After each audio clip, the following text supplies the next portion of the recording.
Hello there. The news today got me troubled. There is a new call to reintroduce the draft. So I did some research, which didn't do much for me to relax. First, I came across an article written by Ron Paul entitled Rethinking the Draft. Ron Paul reports that Congressman Charlie Rangel, a Democrat from New York, openly demanded the reintroduction of the draft. Next, I found an article in the St. Louis Globe-Democrat entitled "McChrystal Affair Proves Why the U.S. Needs the Draft." That got me even more concerned, as the argument of the draft supporters seemed to be that we need to get Afghanistan out of the cave age in the 21st century. Say what? To begin with, we invaded Afghanistan because bin-Laden claimed victory after the 9/11 attack, and it was widely assumed that 9/11 evolved from the Taliban. What we found was a country, no offense, that for all practical purposes lived in the cave age, controlled by a religion that, no offense, was obviously misconstrued and terrorized women and children, among others, and does so even today after we brought them freedom and democracy. My foot. To learn more, I went to the CIA website's Afghanistan section and found that there are approximately 30 million people living in Afghanistan, many being the poorest people on the face of this planet. How is that for a religion? Moreover, Afghan children are some of the least educated, and Afghanistan has the highest drug addict rate of any country. Indeed, much of their economy is based and depends upon growing poppy plants. The income from such crop is way higher, of course, than any other crop you can imagine. Corruption, as usual, is high, but then we have our own problems, don't we? But let me get back to the issue, the reintroduction of the draft. The argument goes that, one, we need more troops in Afghanistan, and two, the unemployment rate in the US is high and may worsen.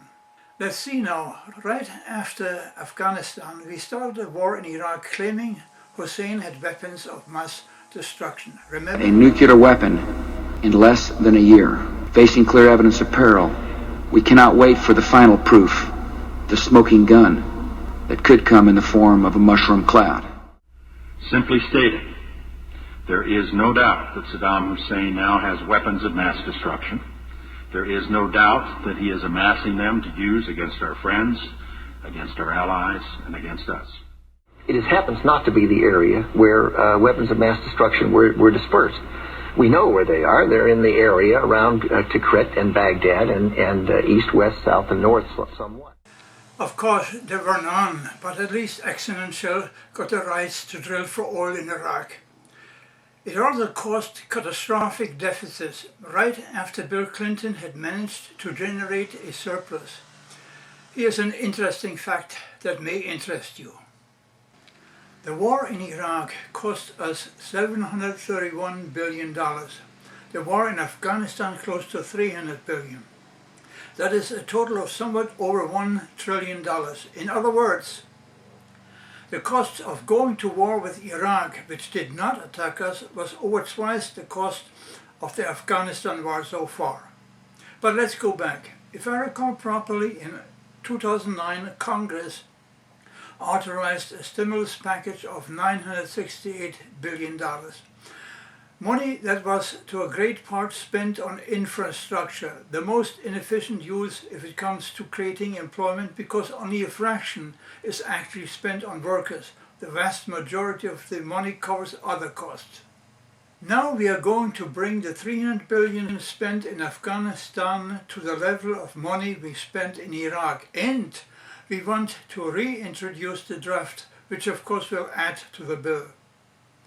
Are you telling me it is our job to take 30 million people out of the cave age into the 21st century? Are you telling me that in order to do that we need to have another 5,000 of our kids killed? So that to the public, which will go right back to the Cheneys come next election. Hello? Is anybody home? Inspector Clouseau's residence.